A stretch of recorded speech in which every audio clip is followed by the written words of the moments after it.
Bueno, entonces, todo paciente que se golpee la cabeza, siempre el diagnóstico va a ser TEC, traumatismo encefalocraniano. A este paciente hay que hacer la escala de Glasgow. Esta escala de Glasgow ya lo saben. ¿Ya? Entonces, recordarles que siempre hay que medir estos tres parámetros. Respuesta a la apertura ocular, respuesta motora, respuesta verbal. ¿Ya? Tenemos que evaluar estos tres parámetros. Siempre, todo paciente que se golpee la cabeza, hay que evaluar estos tres parámetros. ¿Ya?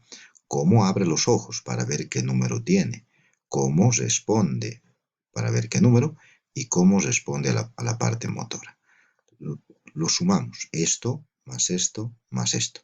La suma de los tres nos va a dar un número y de acuerdo a eso vamos a ver si el TEC es leve, si el TEC es moderado, si el TEC es severo. ¿Ya? De lógica, este TEC se va tomando cada cierto tiempo, porque un Glasgow de un determinado tiempo no es para siempre, ya que los pacientes se pueden ir agravando. Un paciente puede estar con Glasgow de 15 al inicio y a la media hora volverse Glasgow de 10 y a la hora volverse Glasgow de 8. Entonces, así es la medicina, va cambiando, las lesiones van empeorando y todo empieza a complicarse, ¿no? Bueno, entonces, estos son los signos de fractura de base de cráneo, que ya les había comentado, ¿no? Parálisis facial, sordera unilateral, otolicorraquia, linolicorraquia. Si encuentran un paciente con estos datos, están sospechando fractura de base de cráneo, ¿ya? Junto con los signos de los ojos de mapache y el signo de Bartley. Vamos a los hematomas, que prácticamente concierne a los casos que les voy a mandar ahora para que hagan el diagnóstico, no solo de TEC, sino además de hemorragias. ¿Ya? Decimos que el paciente tiene una hemorragia cerebral, ¿ya? Lo cual es un hematoma cerebral sería prácticamente, ¿no? Pero existen varios tipos de hematomas cerebrales, varios tipos, y para poder ver el tipo que es, necesitamos estudios. Bueno, tomografías con contraste, sin contraste y demás estudios, ¿no? Sin embargo, les vuelvo a recordar que estamos en la calle y en la calle tenemos que hacer diagnósticos presuntivos en base netamente a la clínica, ¿ya? Entonces, en la calle solo podemos distinguir dos tipos de hematomas: el hematoma epidural y el hematoma subdural, ¿ya? Entonces, aquí se viene lo interesante y el reto. Tenemos que tener la capacidad para decir si podría ser un hematoma epidural o un hematoma subdural. Uno de los dos tiene que ser. Muy importante es recordar esto para que podamos entender los hematomas, ¿no? Dijimos que el cerebro está cubierto de tres capas. La pía madre, que está pegado al cerebro, no se lo puede despegar prácticamente. La aracnoides, que está al medio, y la dura madre, que está pegada al hueso, ¿ya? Entonces, esta dura madre es dura, gruesa, y tiene la característica de que está unida al hueso, está adherida, pegada al hueso, ¿ya? Pero existen espacios, existen algunos sectores, porque entre dura madre y hueso existen arterias. La arteria cerebral media, una de las más grandes del cerebro, se encuentra aquí, entre dura madre y hueso. Entonces, por ahí va tranquilamente la arteria. Pero fuera de la arteria, esta dura madre está pegada al hueso, ¿ya? Entonces recuerden eso, está pegada.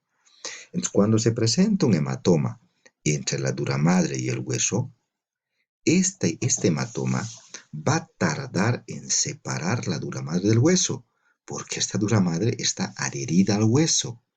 Entonces, eso nos va a permitir diferenciar los tipos de hematoma. Entonces, volviendo al hematoma, tenemos dos hematomas, un hematoma epidural y un hematoma subdural, ¿ya? ¿Qué quiere decir epidural? Bueno, epi es encima, dural, dura madre. Entonces es un hematoma que está entre la dura madre y el hueso, ¿ya? En este espacio se encuentra la arteria cerebral media.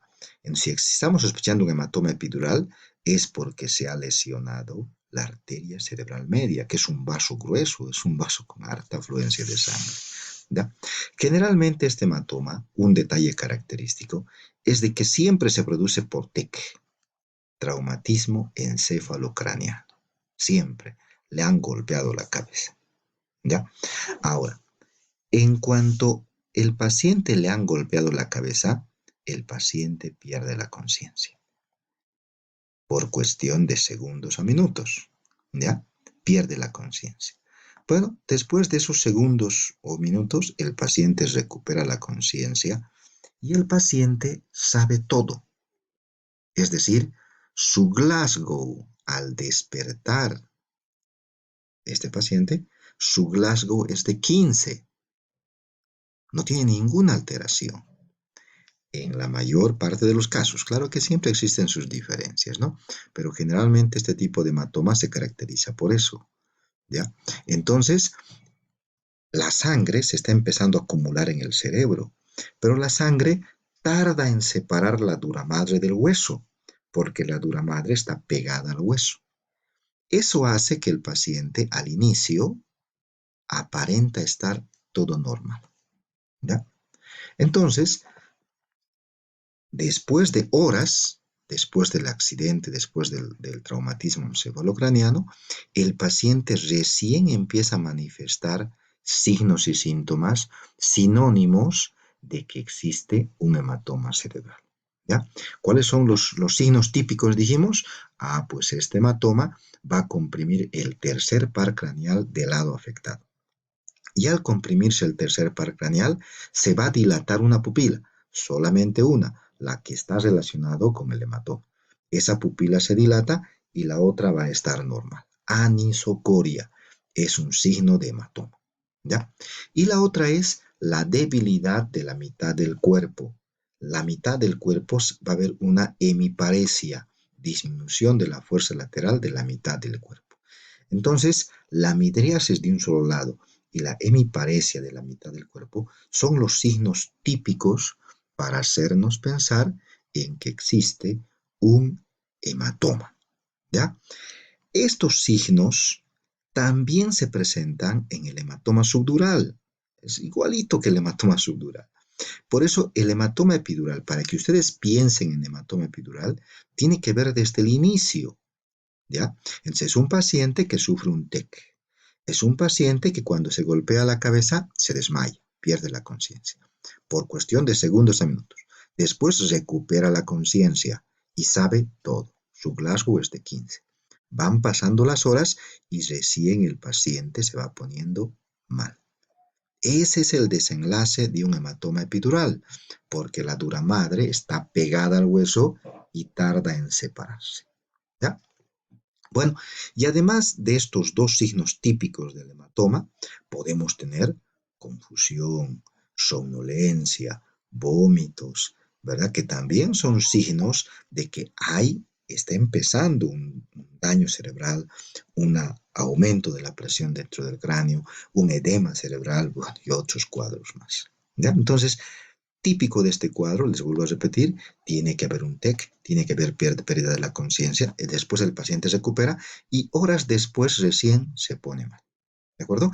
Este es el desenlace normal para hablar de un hematoma epidural. ¿De acuerdo?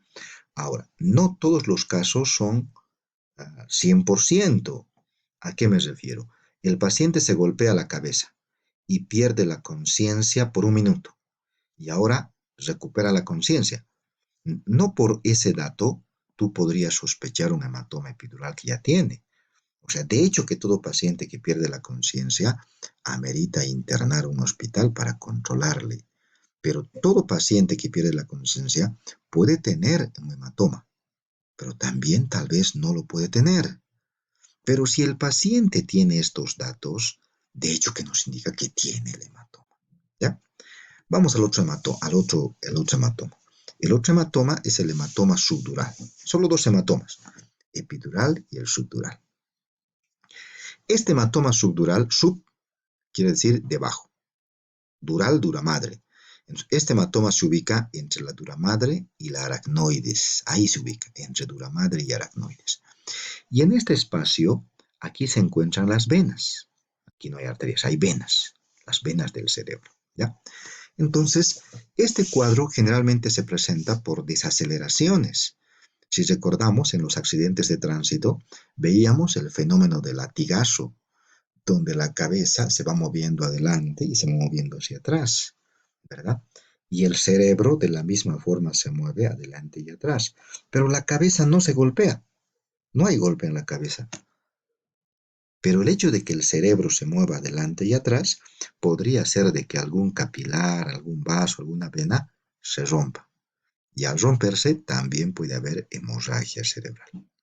Entonces, no es sinónimo de que todos los traumas en la cabeza van a producir hematomas. También pueden haber hematomas en la cabeza sin necesidad de haberse golpeado la cabeza.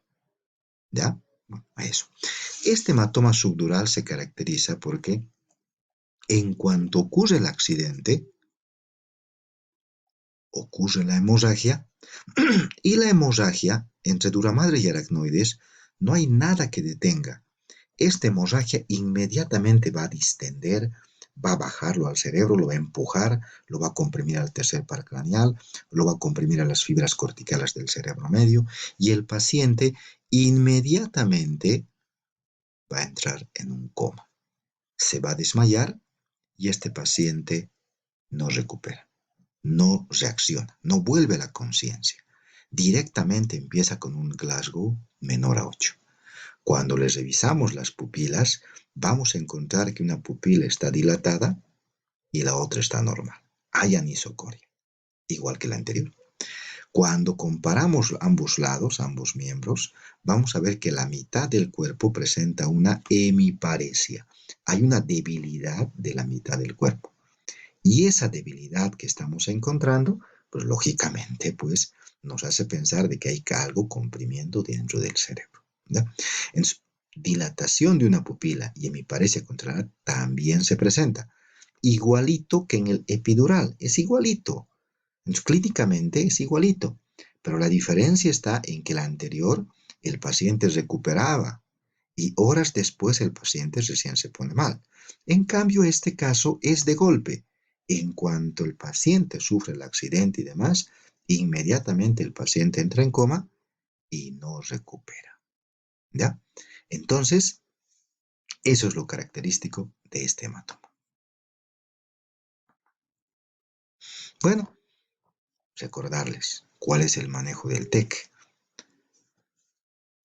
Cuando he hablado de tratamiento o manejo, muchos lo que han indicado, el manejo cuál es, referir a un hospital. Entonces, les vuelvo a recordar que a todos los pacientes hay que referirlos a un hospital, a toditos. A nadie lo vamos a dejar en la calle. Todos van a ser referidos en el hospital.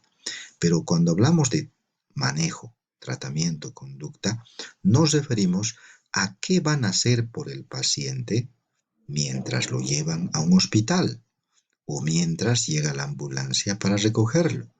¿Qué le van a hacer? ¿Qué le van a controlar? ¿Cómo van a hacer que el paciente no empeore? ¿Ya? Y eso es lo que hacemos en el tratamiento. Aseguramos una vía aérea permeable para que el paciente pueda respirar. Le damos buena oxigenación, que la gente se aleje. Inmovilizamos el cuello. Si hay trauma, hay que inmovilizar el cuello. Hay que estar atentos con estos pacientes, puesto que el paciente cualquier rato puede vomitar. El vómito es un signo prácticamente de aumento de la presión endocraniana. No es un signo exclusivo, pero es uno de los datos, ¿no? Y si vomita, estando el paciente en un estado de conciencia disminuido, podría llegar a broncoaspirarse. Nos tenemos que inmovilizar y tenemos que vigilar que el paciente, pues, no se broncoaspire. Vamos a registrar los signos vitales, vamos a registrar el Glasgow cada 15 a 30 minutos, vamos a transportar rápidamente al paciente y vamos a tratar las posibles complicaciones inmediatas que se presentan. ¿Qué se puede presentar? 2. Convulsiones y vómitos. Hay que estar atentos a estos dos. Si se presentan los vómitos, hay que evitar que el paciente se broncoaspire. Si el paciente presenta convulsiones, habrá que evitar que el paciente se dañe prácticamente la lengua, se muerda, hemorragias y demás. ¿verdad? Porque contra la convulsión no podemos hacer nada, pero sí podemos evitar estas lesiones, ¿de acuerdo?